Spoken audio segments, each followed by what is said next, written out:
Hi, everybody. My name is Todd Scholl. I'm the lead learner at the SCEA Center for Educator Wellness and Learning. We are here live at the Barnes & Noble in Market Common in the Myrtle Beach area. If you are anywhere nearby, if you're in the Myrtle Beach area, come on over to Market Common, come inside the Barnes & Noble here and come over to the children's section. We have got educator discount cards for you, a $5 gift card, and you can get a free beverage on us.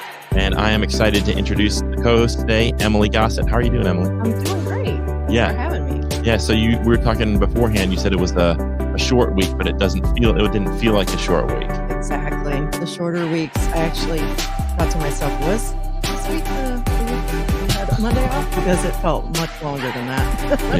Yeah. And, I appreciate you coming out. It's a Friday, and I remember when I was teaching, Friday, I'm just ready to crash at the end of the day. So Right. Thank you for coming out. Well, this kind of got me pumped up, so excited to be here. Yeah, I'm excited too. Yes. So let's talk a little bit about, first of all, where do you teach, what do you teach, and a little bit about your background. Sure. I am an ML teacher, which is multilingual learner teacher at Conway Elementary in Conway, South Carolina. And I actually moved from the Chicago area about 4 years ago. There I taught for 11 years, 4th and 5th grade. And the population there was primarily native Spanish speakers. So we had whole classrooms full of ML students. And I taught a sheltered English class. So it was a regular 4th grade classroom and then 5th grade per year, but all of our students were ML students. So after I moved here, it was a little bit of a different position where we had smaller groups, smaller populations of ML students, but I do smaller groups with them here and hold them. So talk a little bit about the difference in terms of the working conditions for teachers and some of the similarities and maybe the differences that you saw as you moved here to South Carolina. Sure. It was the lower socioeconomic area that I taught in, but we had a lot of heart where I taught. So it was that was the biggest, besides leaving my family, that was one of the biggest things that was in the Chicago area. So when I moved down here, I was really looking for that same type of unity, support, family. The families there, the families of my students were amazing, and we'd get together all the time and have different functions, and it was amazing. So even though we didn't have a lot of money, we had a lot of heart. So when I came down here, it was a bigger district. The school I was placed at the first year I was here was amazing, and I felt welcomed and part of their school family. But I was looking for something like what I felt when I was in the Chicago area and teaching there. And through different means and ways, I found my way to the SCEA, which um, I'm learning is where I feel that same family feeling and part of Yeah. that. You know. Yeah. That's interesting. So, you are one of our member organizers. Talk a little bit about what it is to be a member organizer. I know for some people watching may be familiar with the SCEA, but don't really know what it means to be a member organizer. So talk about how you became one, what that's meant for you, what kind of things you do as an organizer. Sure. So last year was a very difficult year, just personally and professionally for me. So I sought some, support. I was venting a little bit on one of the Horry County Facebook education groups, and the people who would respond were SCEA members. So I just Corey Canada is one of the people who, Hey, Corey. yeah, I love you, Corey. She was just huge. As she posted all the time, and I was like, what is she, how did she get to be a leader here in Horry County? And so she told me about the SCEA, and then I got in touch with Neil, and and then Todd, and the more I got to know these people, I was like, these are my people. I need to be a part of this organization Yeah. and see what this is all about. So I became a member organizer probably a couple months after I became a member, and this has only been within the past 6 months. So Yeah. um, member organizing has been truly, I think, besides teaching, my calling. Yeah. I you try to get teachers involved and signed up and teach them about the SCEA and what we're all about. All the benefits and everything too are amazing, and Yeah. yeah. Yeah. Um, this is, and one of the things that happened this week in South Carolina that I just want to kind of talk about is the release of the test scores, and we've seen, a lot of places have seen a dip in test scores.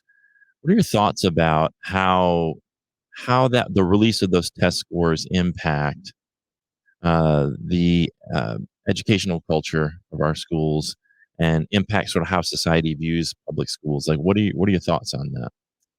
I have never been a huge fan of standardized testing. Yeah. I you know I think there's reasons to celebrate if we do well, but I I think that there's more, so much more that education should be about. Um, as an ML teacher, we do have to give a standardized test called the access test to our students every year, and so much is put on that test. Yeah. Like if they exit the program, when we should be taking into account so many other things, the teacher's input, the Yeah. um, grades of the student, how well they're performing, that kind of thing. So again, I go back to the heart of education and how that's not looked at as much as the test scores.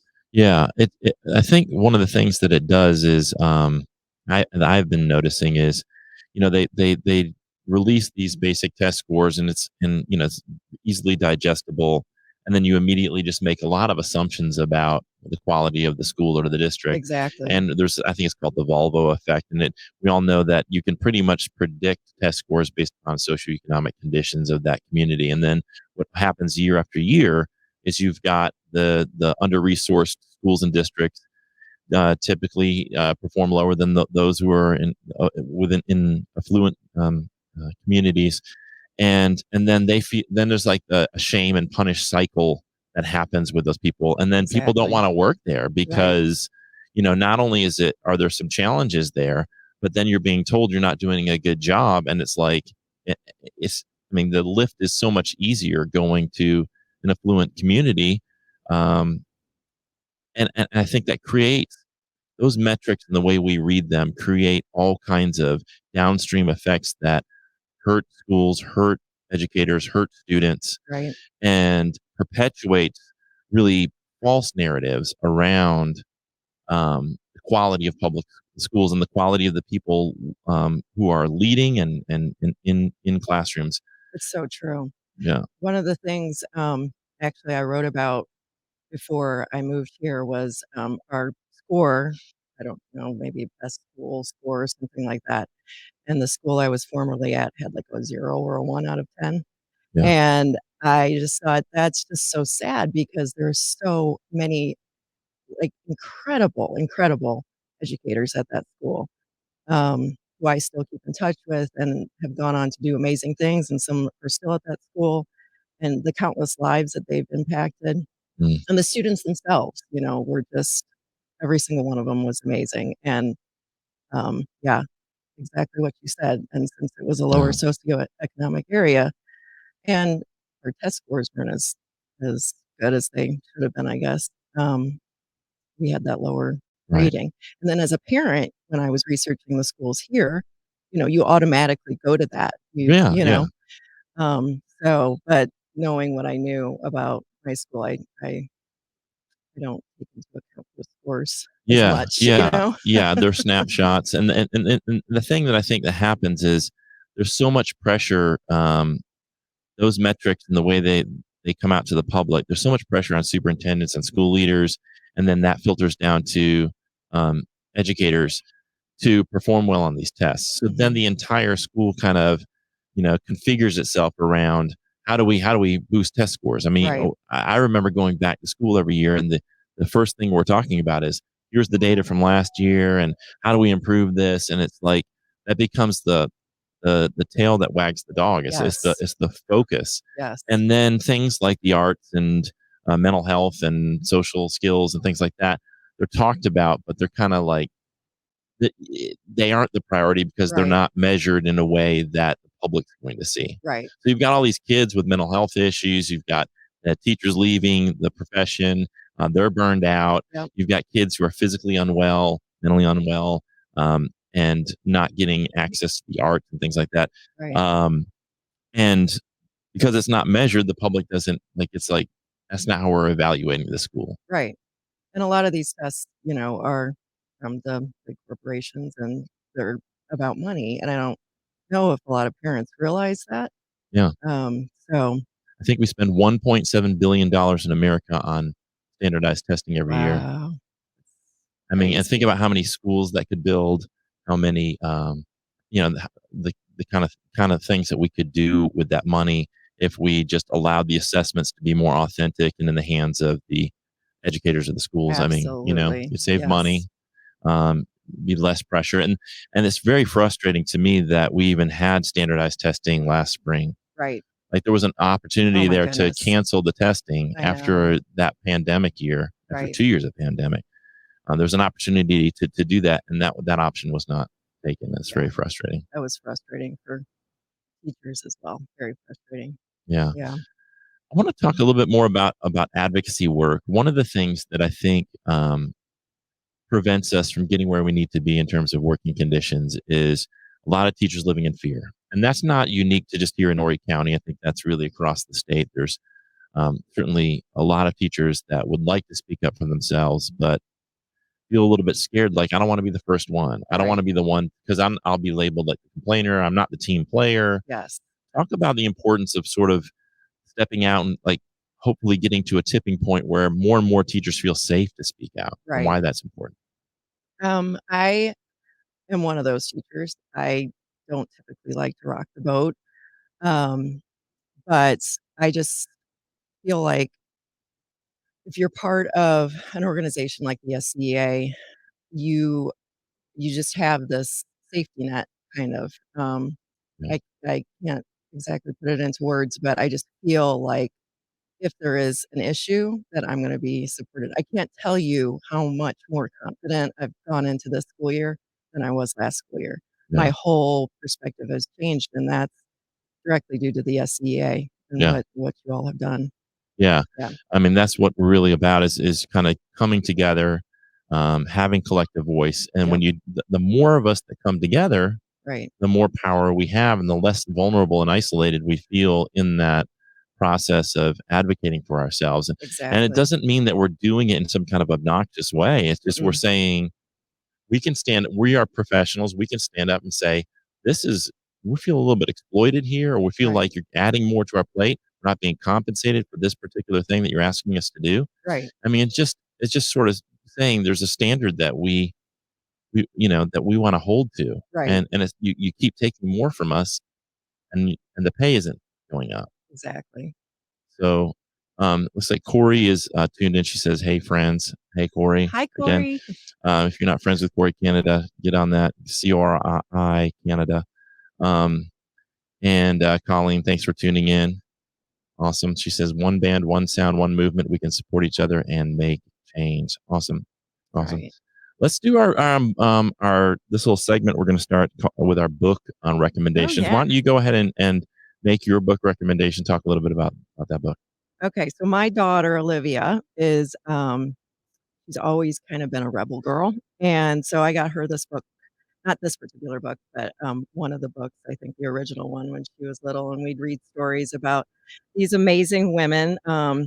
They're called Goodnight Stories for Rebel Girls, and since I am an ML teacher, this one caught my eye about the 100 immigrant women who changed the world. Um, one of the women in here is one of my personal heroes. I follow her on Instagram. Her name is Ilhan Omar. She's a Oh yeah. politician in Minnesota. So, Mhm. just a lot of great stories to connect us with the people who immigrated here. Well, women who immigrated here and made huge changes, did wonderful things. So, That looks great. yeah. That's great. What age level do you think that would be Um, perfect for? Really, if you read it to little ones, I think that would be just fine. Elementary age kids. For independent reading, I'd say, 5th grade, maybe even middle school would enjoy. Okay, Yeah, great, great. yeah. That's awesome. So my book is What Happened to You by Dr. Bruce Perry and Oprah Winfrey. Love this book. I was part of a book study with Public Education Partners out of Greenville. We took about 100 teachers through this book, and I have a copy of this at home. It has more highlights than non-highlights. Every page you're reading, you're like, oh my god, oh my god, oh my god. It's an amazing. So, What Happened to You, Dr. Bruce Perry? It's conversations on trauma, resilience, and healing. So Yeah, it's really about trauma and how trauma plays out in people's lives. And one of the examples they give, there's a young man who I can't remember how old he is, but let's say he's 12, and he's having a lot of behavioral issues in school, uh, and the teacher's trying to work through it, but they can't figure out like why is he still being so like disruptive and kind of argumentative and disrespectful, um and so Dr. Perry goes in and he observes and he doesn't really see anything the teacher's doing to trigger the child. right. Then he goes and the child has to visit his father. I think he's in prison. He had some type of visitation with his father. And he smelled something on the father and he asked the father, "What kind of cologne do you wear?" And the father said, "I wear Old Spice." So then he went back and the father apparently was abusive or somehow there was some trauma from the father to this son. They go back into the school and find out that the teacher was wearing Old Spice. Oh my And goodness. the kid doesn't know that that's what's triggering him, but he smells the Old Spice, and Yes. that memory and that smell is imprinted in his limbic system where like it's not in the prefrontal cortex, it's like imprinted in his Mhm. memory, on the hippocampus or wherever it is. Right, So and the child is then being triggered. right, So like without even knowing that it's the smell. right. So the teacher stopped wearing the Old Spice and the behavior improved. Wow, that's amazing. I've Yeah. heard about this book, and it's been on my list to read, and Yeah. one of the things that I really liked about it is, the reason I think why it's called What Happened to You is because people when, you're faced with somebody who's been through trauma or who's acting in a negative way, the question is always, "What's wrong with you?" Right. But Yeah. instead, you should ask, "What happened What to you?" happened to you? Yeah. Yes. So one of the things that I love about trauma work that's really helped me, it has helped me navigate relationships in a completely different way. Um, there is have you ever seen Ted Lasso? Yes, I love Okay. it's like my favorite show. Okay. So there's the be curious, not judgmental. Right. Yes, Is the big thing. It's the Walt Whitman quote. And that, right, that quote along with this book and this question, what happened to you? If it's so easy when someone is exhibiting behavior that you're personalizing, and yes, like when a student's misbehaving or they're cussing at you or whatever, it's so easy to take that personally. So easy to just get angry, and then right, the judgment part of the mind comes out and says, "This is just a bad kid." right, Something's like, "What's wrong with you? Like, why are you doing this?" Like, just and then immediate judgment. And we do this in our interpersonal relationships too. Like when somebody we perceive harm from somebody, right, there's an immediate judgment. This person sucks. Like this person's bad. And what this particular book and that show helped me do is to sort of deconstruct that so that I'm less prone to go into that judgment mode. I still do, right, but I'm awakened to that unconscious like reaction to the judgment. And then I kind of can step back from it and say, I wonder what's leading up to this. What exactly, are all the causes and conditions that led up to this moment where I'm receiving this behavior, receiving these words or these actions that feel harmful to me. right, And then it kind of takes the heat out of it. yes, And I yep, think that's what like that's to me the important outcome of educators understanding trauma, because it kind of takes that personal attack feel out of it, and you kind of think, what's going on here? And that Absolutely. curiosity comes in, and then you can kind of hopefully get to, what is really happening here. Right. There's a behavior, and the behavior is communication of some kind of need that this young person has, Right. and we just got to figure out what it is. Right. What's been your experience with that? Have you, you know, what are your thoughts as I was talking about that? I completely agree. I, have been kind of on the same journey to that. My dad was a psychologist. He's retired now. So we've kind of talked about feelings and emotions and deeper meanings of things my whole life. And my mom has been into just a lot of different um, books like that. Yeah, So, so I've had, yeah, I don't know, I had the same type of awakening, I think, in recent years, and um, it's it's something that is an ongoing process, though. yeah. Yeah, definitely. It's But hard. it helps so much in Mm, teaching. It helps yeah, so much, yeah, and in your personal life too, if you're not a teacher, but yeah, just relating to the public, yeah. you know? I mean, yeah, I don't know that I'll ever get to the point where I can, where anytime anybody like cusses at me or like calls me names, I'm gonna be like, what's going on here? Let me be Right, curious about that. right. Like, and I Oh, can just, like when you're in traffic, it's the worst because they're right, just a car. They're not like a human. right, right, right. I mean, the idea of like, you know, always being conscious of that emotion coming up and like being able to short circuit it before you get pissed off. Yes. That's hard. It is very hard. Yeah. It's very hard because it's just reactionary, like your Yeah. emotions are like that, but Yeah. it does help though. It Yeah. does help. And reading those books is a constant reminder. I feel like I'll never get to a point where I'm totally self-actualized and Yeah. Yeah. like Yeah. I'm The just top of Maslow's right. pyramid, right? Yeah. Like, I don't know. Exactly. I'm never going to get there. Like the Yeah. Dalai Lama or Yeah. something. But no, I need those reminders, and books like that are Right. what take you back and, Yeah.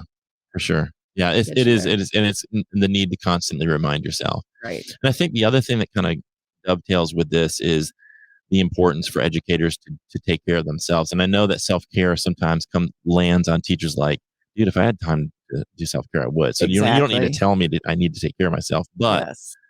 But I do think setting boundaries and prioritizing oneself is such a critical part because it's easier to do what we're talking about if Right. you're taking care of yourself. Right. If you're constantly running ragged, your window of tolerance is going to keep closing, and it's not going to take much for you to get into that reactive emotional state. Right. So what do you do? What do you do to try to keep your window of tolerance open? Well, I love following your Center for Education and Wellness and Learning. It's amazing. If you're not part of that Facebook group yet, you should go seek that out because Thank you. he has all kinds of amazing resources to help with just that, with social emotional stuff. So, um, listening to those um, live Facebook chats you have with all different kinds of people, Yeah. and it's kind of been, instead of getting on just Facebook, it is on Facebook, but just mindlessly scrolling. Oh, Todd's got a video up, and so I'll watch that, and it's helped a lot. But I just said the other day, I feel like I have this underlying guilt about some area of my life all the Yeah. time. Like I'm not living up. Right. If I take a little break from Yeah. teaching, or if I go home exactly at this time, then I'm not putting my Yeah. all into teaching. Or if I'm at school all day and, I do Yeah. something like this, then I'm not there with my family, and Right. so it's I experience that all the time. right, Like I never feel like I'm doing enough at anything I never feel like I'm doing enough for work. Never right, feeling I'm doing enough for my family or my right. friends or around the house or like Exactly. or myself or anything. I'm always feel like I'm coming up short everywhere. Yes. And Yes. that's like sort of having this grace with yourself and this room, like saying, being accepting yourself for who you are, being perfectly imperfect. Like we're never going to be at level 10 at everything every day. It's just Right. not going to happen. Nope. I agree. Yeah. But it's hard, when it's yourself. You can Right. give that advice to other people, but when you think about yourself, it's always, ugh, I could Yeah. be doing this better and this better. And Yeah. Yeah. There's just, there's always more to do. And I think right, educators in particular have that feeling like you could stay in the building till 8 or 9 o'clock and right. you'd still be busy and you still have things you could do. And at Exactly. some point, you just got to cut it off. And you could work all weekend too. Sure. So at some point, you just have to draw the line and say, reclaim your life. That's it. Yeah, that's it right there, is to draw the line. Yeah. Yep. So Corey says you have to give yourself the same grace that you extend to others. Otherwise, you'll never feel good enough. And that's easier said than done. And Keneal says, we only have so much energy to offer in a day. And Colleen says, I'm so guilty of that too, telling others to take things off their plate and then overfilling my own. So that it's just an easy Mhm. thing to do. It is. And this, especially if you got kids, because um, like they have so many needs. Like Yes. just transporting my child is a part-time job. Exactly. Like I'm an Uber driver for my 12-year-old. It's so true. That alone is like a part-time job. I talked to my friends, um, and they're like, "Man, I don't know how you do that. I don't know how, like all the games and all the practices and all the things after school and." They want to go to a football game. They can't drive themselves, and you're taking them to a middle school football game, and then you got to like, do I go back home or do I just wait out here in the parking lot? Right, I mean, right. you I know, know. My son, my daughter's not in any extracurriculars yet, but my son just has soccer, and that overwhelms me. yeah, yeah, it's a So lot. I can't imagine having more than one kid doing more than one activity. Yeah, It's so much. it's a lot. It's a lot. Um, so we're getting close to the 5 o'clock here, but just give you an opportunity. Is there something that you wanted to talk about that we haven't talked about yet? Oh, let's see. We could talk about maybe how to join the SCEA, Yeah, let's do that. some perks Let's do of that. that. So you can see scrolling along the bottom of the screen, join the scea.org, or you can text the word join to 48744. Why why should people join the SCEA if they haven't already? Be a part of our family. They're great people. We need more people. We need more voices.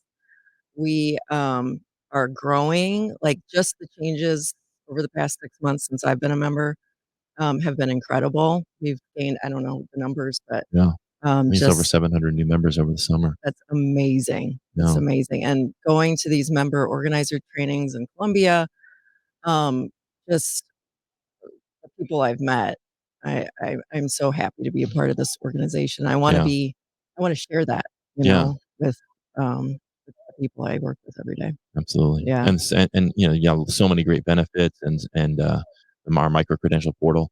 I want to take a moment though. That number that you heard, um, Todd Jake is the executive director, and he doesn't take the front stage a lot, but he deserves a huge, massive shout out for He's his lurking around leadership. there somewhere. I just know him. He's one of the most effective leaders I've ever worked with, and just an incredibly inspirational person, and somebody who it's really hard to thread the needle of um, working hard and setting an example, also being inspirational, and also allowing people to feel comfortable and autonomous. Yes, That's that is such a hard thing to do as a leader, and he does it incredibly well. So I want to give a shout out to Todd and also to absolutely. Colleen O'Connell.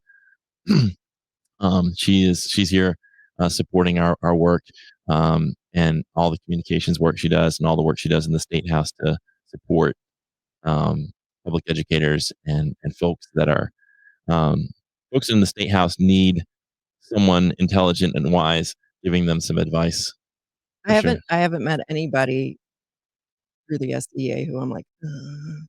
Yeah. Every single person is special and has brought something to the table and has influenced me in a positive way. So One of the things I love about the SCEA is that we're supporting Lisa Ellis for South Carolina Superintendent of Education. If you'd like to learn more about that, just text the word Ellis to 48744. You can see that at the bottom of the screen, Ellis to 48744. Her website is lisaforsc.com if you want to learn more about her campaign and donate to her campaign. We want to wish Lisa the best as we move towards November 8th. Such an important thing. Why is it important for our educators to get out there and vote? Oh my goodness. These are the people who are making the decisions for us in the end. And if you research the candidates, just just in particular for the educator, Yeah. I've lost The my train of thought. superintendent of The education. superintendent of Yeah. education, yes, thank you. Yeah. You will see that Lisa Ellis she is for teachers. She's actually a teacher. She's teaching the school years as she runs. So Yeah. Yeah. very important to get out Yeah. and vote. Emily, it's been awesome talking with you. It's been a lot of fun. I know. I enjoyed myself immensely. Yeah, it's been great. Yes. It's been really good. Thank And you. and I wish you the best with this year. And thank you so much for being an organizer with us at the SCEA and your leadership, your willingness to sort of step forward and say, I want to lead here. I want to use my voice, and I want to help others claim their voice. So thank you. Yes. Thank you. I'm so excited to be part of this organization and to be here today. So All right. thanks. So if you're in the Myrtle Beach area, I've got like a thing in my throat. If you're in the Myrtle Beach area, we are going to be at Barnes & Noble for another 30 minutes. You can come get a free $5 gift card and a free beverage on us. Just come on down to the Barnes & Noble. We'll be here till 5:30. And wish you guys an awesome weekend. Relax. Take some time for yourselves, for your families, for your friends. Watch some Gamecock football. Go Cox. Oh yeah. Yeah, watch some football and just enjoy the word. I take a like bath. the Chicago Bears. I don't know about college Okay. football. I'm Yeah, sorry. NFL starts this week. Yes. So, but you guys, thank you so much for tuning in, and we'll see you. Let's see what we got coming up. We've got a couple of live streams coming up. Let me see. I don't think I have the graphics ready, but we do have some live streams coming up, I think, on September 20th and 22nd. You'll see if you go to our Facebook page at the SCEA, just facebook.com/the SCEA, you will see the under the events tab, all the things we have coming up. Lots of great content coming up. So, all right, we're going to tune out now. Thank you. Thanks again, Emily. Thank you. All right. Bye. Bye.